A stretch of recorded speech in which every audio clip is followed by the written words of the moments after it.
بعض جگہوں پہ بعض لوگ بڑے تیز ہوتے ہیں، یعنی ان سے آپ کی ملاقات ہوتی ہے تو بندے کو محسوس ہوتا ہے کہ یار اسے تو پہلے ساری باتوں کا پتہ ہے، اور کئی دفعہ ان سے ملنے کے بعد احساس ہوتا ہے کہ یار اس سے تو تھوڑا سیکھ ہی لیتے تو بہتر تھا، یہ تو بات بڑی آگے نکل گئی۔ سارا پتہ ہوتا ہے، باشعور ہوتے ہیں، لیکن ڈر آتا ہے اللہ سے۔ اتنا باشعور آدمی، سمجھدار، پنچایت، پریا، لوگ، دین، دنیا سارا پتہ ہے، نماز کا ٹائم آ گیا تو وہ چھپتا پھرتا ہے، اس کی طبیعت پر بوجھ بن رہا ہے معاذ اللہ اللہ کے حضور حاضر ہونا، اسے خیر کا کام کرنا پڑ رہا ہے تو وہ ادھر ادھر نکلتا جا رہا ہے۔ تو سوال یہ ہے کہ پھر یہ شعور کا کیا مطلب رکھا ہوا ہے ہم نے؟ پھر اللہ سے دعا کرنے کی ضرورت نہیں۔ وہ حضرت عارف رومی رحمۃ اللہ تعالی علیہ فرمایا کرتے تھے بعض لوگوں کو رب سارا کچھ دیتا ہے، سجدے کی توفیق نہیں دیتا۔ اس کا مطلب یہ ہے کہ وہ کہتا ہے یہ سارا کچھ لے اور نکل جا، میرے گھر نہ آنا، رکھ سارا کچھ پاس۔ رب سے عافیت مانگی جائے، اس سے اس کا فضل مانگا جائے، اس سے اس کا کرم مانگا جائے۔ اللہ کے پیارے رسول صلی اللہ تعالی علیہ وآلہ وسلم اس عافیت مانگنے پر زور دیتے، توجہ دیتے۔ میں آپ کو صحیح بتاتا ہوں، رب نے اگر کسی بندے کو عافیت میں رکھا ہو نا تو حالات کیسے بھی برے چل رہے ہوں اس کا بگاڑ کچھ نہیں سکتے۔ اور اللہ تعالیٰ معاف کرے 100 دفعہ خاکم بدہن، اگر کسی وقت اس کے کرم کی نگاہ پھر جائے تو پھر سارے اسباب سمیت بھی انسان اپنے پیروں پہ کھڑا نہیں رہ سکتا۔ اس سے جب تک طلب کرم نہیں ہوتا، طلب عافیت نہیں ہوتی، اس کی بارگاہ سے جب تک بندہ مومن پورا رجوع نہیں کرتا، یہ عافیت اتنی اعلیٰ چیز ہے کہ نبی پاک علیہ السلام نے فرمایا اذان اور اقامت کے درمیان جو وقت ہوتا ہے اس میں دعائیں رد نہیں ہوتی۔ دعا مانگا کرو گے تمہاری اللہ اپنے فضل سے قبول کر لے گا۔ عرض کی یا رسول اللہ کیا مانگے؟ تو فرمایا عافیت مانگو رب سے۔ حضرت انس بن مالک حدیث کے راوی ہے رضی اللہ تعالیٰ عنہ، یہاں بھی فرمایا یہ عین قبولیت کا ٹائم ہے، اب اللہ سے عافیت مانگ لو، اس کی پناہ۔ ہم دعاؤں میں بھی محدود ہو جاتے ہیں۔ رب دا طالب کوئی نہ ملیا، جو ملیا طالب زار باہو۔ جب عافیت، ایک بزرگ تھے ہر وقت اللہ سے عافیت مانگتے تھے، ہر وقت اللہ سے عافیت مانگتے تھے، ہر وقت عافیت مانگتے تھے۔ لوگوں نے پوچھا، لوگ ان کو صالح جانتے تھے، نیک سمجھتے تھے، کہ حضور آپ اور کوئی دعا مانگتے نہیں، عافیت ہی مانگتے ہیں۔ فرمانے لگے میں مانگا کرتا تھا شروع میں، بعد میں خیال آیا اور بھی دعائیں مانگا کرتا تھا، یہ احساس بعد میں نصیب ہوا۔ فرماتے میں مزدوری کرتا تھا، مال برداری کرتا تھا، ایک جگہ پہ ڈیوٹی کر رہا تھا تو تھک گیا، اور وہ جو کام لینے والے لوگ تھے ان کا رویہ بھی بڑا ترش تھا، تکلیف ہوئی۔ تو میں نے اپنے مالک کی بارگاہ میں عرض کی، مالک اگر 2 روٹی بغیر مجھے مشقت کے مل جائے دن میں تو تیری بارگاہ تو بڑی کریم ہے۔ کہتے ہیں میں نے یہ دعا مانگ لی، ذرا میں تھوڑا آگے بڑھا تو 2 بندے آپس میں لڑ رہے تھے، میں ان کی صلح کرانے کے لیے، انہیں بچانے کے لیے آگے بڑھا، تو میں جس کو چھڑا رہا تھا دوسرے نے میرے اوپر ضرب لگا دی، میرا بھی سر پھٹ گیا۔ تھوڑی دیر کے بعد وہاں پولیس آ گئی، وہ تینوں کو لڑنے والا سمجھ کے اٹھا کے لے گئے، مجھے جیل ہو گئی۔ 2 روٹیاں بغیر مشقت کے روز ملنی شروع ہو گئی۔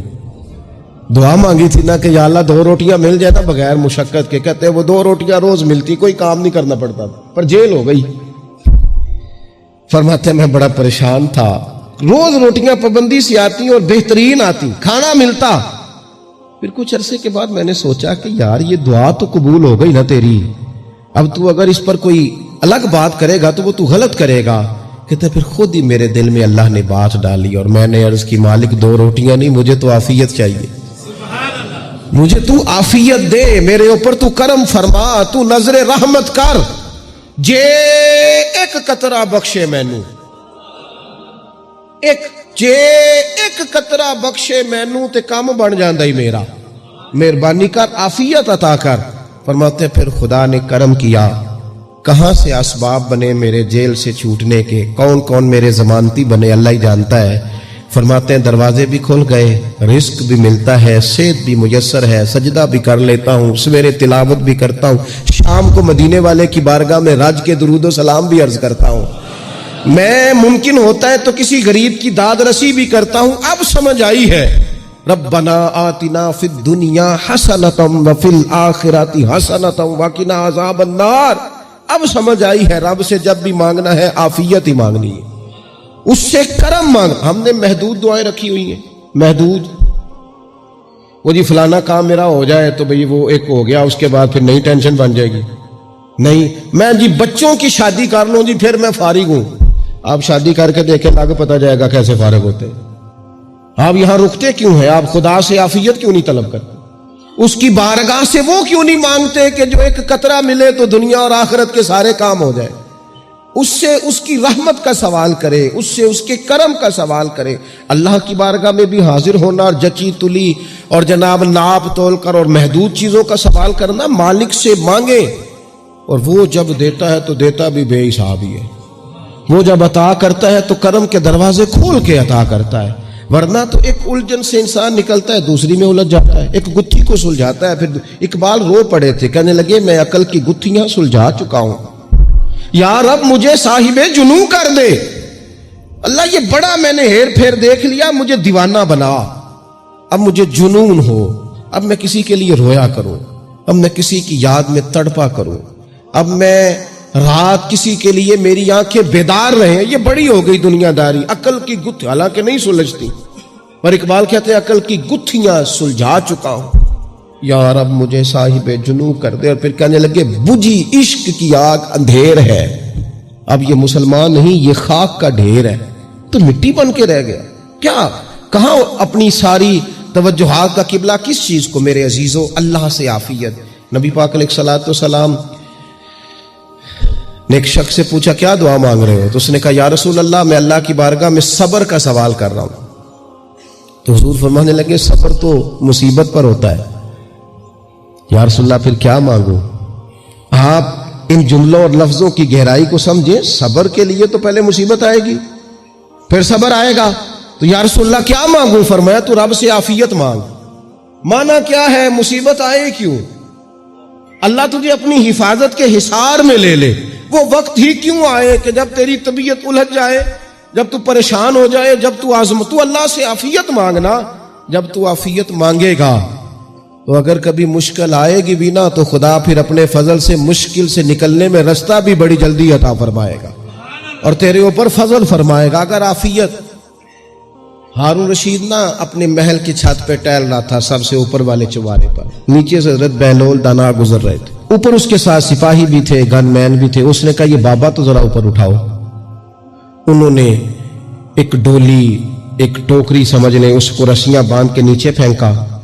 نیچے جو سپاہی تھے ان کو کہا کہ یہ بابا جی کو پکڑ کے اس میں بٹھاؤ. انہوں نے جبرن تھاما بابا جی کو, اس میں ڈالا, اوپر والوں نے کھینچ لیا. 2-3 منٹ لگے. ہارون رشید کے سامنے حضرت بہلول دانا پہنچ گئے تو تھوڑے ناراض بھی ہوئے کہ یہ کوئی طریقہ تو نہیں نہ بلانے کا. ملاقات ہوئی تو کہا کیوں بلایا؟ کہنے لگا ایک مسئلہ پوچھنا تھا. فرمانے لگے بادشاہ ہے نا, تیرے مسئلے پوچھنے کا بھی اپنا ہی انداز ہے, پوچھ مسئلہ. کہنے لگا بابا پوچھنا تھا کہ آپ اللہ تک کیسے پہنچے؟ حضرت بہلول دانا چپ کر گئے. 2-4 منٹ کے بعد کہنے لگے جس طرح ابھی زمین سے تیرے تک نہیں پہنچا, بالکل اسی طرح پہنچ گیا رب کریم کی بارگاہ تک. اور وہ بھی جو اس نے کرم فرمایا ہے, ورنہ میں تو نہیں سمجھتا کہ میں پہنچ گیا, وہ بھی اگر تیری خوش گمانی ہے. ہارون رشید کہنے لگا مجھے سمجھ نہیں آئی. فرمانے لگے تو بادشاہ جو ہے اتنی جلدی کیسے سمجھ میں آئے گی تجھے بات؟ فرمانے لگے اگر میں تجھ سے ملنا چاہتا نا تو میں ایک درخواست لکھتا, پھر کسی وزیر سے سفارشی سائن کراتا, پھر وہ جمع کراتا, پھر مجھے ٹائم ملتا کہ فلاں دن فلاں تاریخ فلاں ٹائم آ جانا, پھر آ کے میں لائن میں لگتا. پھر بھی تو بادشاہ ہے, تیرا موڈ بنتا ملنے کا کہ نہ بنتا. جب میں چاہتا تو پتہ نہیں کتنا ٹائم لگ جاتا, جب تو نے چاہا ہے نا تو 1 منٹ بھی نہیں لگا. فرمانے لگے میں نے دعویٰ ہی نہیں کیا کہ میں جد و جہد کر کے پہنچوں گا, میں نے تو رب کی بارگاہ میں عاجزی کی ہے, پھر رب نے ہی کرم فرمایا ہے, اسی نے مہربانی کی ہے. مانا کہ محبت کے سفر میں ہر گام پہ 100 مشکل ہے, لیکن یہ سفر آسان بھی ہے. اگر ساتھ تمہارا ہو جائے, اس کے کرم کا ساتھ رہا ہے, اس سے عافیت مانگی ہے, اپنے آپ کو اس کے سپرد کیا ہے تو اس نے کرم کر دیا. جب تک یہ مزاج نہیں ہم بناتے کہ مالک سے عافیت کا سوال کریں, اپنے آپ کو اپنے رب کے حوالے کر دیں، اس کی رحمتوں کے سپرد کر دیں، اتنی دیر تک زندگی میں ٹھہراؤ نہیں آتا، قرار نہیں آتا۔ مشکات میں موجود ہے، اللہ کے پیارے رسول صلی اللہ تعالی علیہ وسلم تیمارداری کے لیے گئے تو صحابہ کرام فرماتے ہیں وہ بندہ نا اتنا پتلا نحیف اور لاغر ہو گیا تھا جس طرح چڑیا کا بچہ ہوتا ہے، کمزوری ضعف طاری تھا۔ تو محبوب کریم نے اسے دیکھا تو بڑے کریمانہ انداز میں کریم فرمانے لگے، تو کوئی دعا نہیں مانگتا، تو عافیت نہیں مانگتا اللہ سے؟ عرض کی یا رسول اللہ صلی اللہ تعالی علیہ وسلم، میں نے اپنے رب کی بارگاہ میں عرض کی ہے مالک قیامت کا عذاب بڑا سخت ہے، میں نہیں برداشت کر سکتا، تو نے اگر مجھے کوئی سزا دینی ہے تو یہی دے لے۔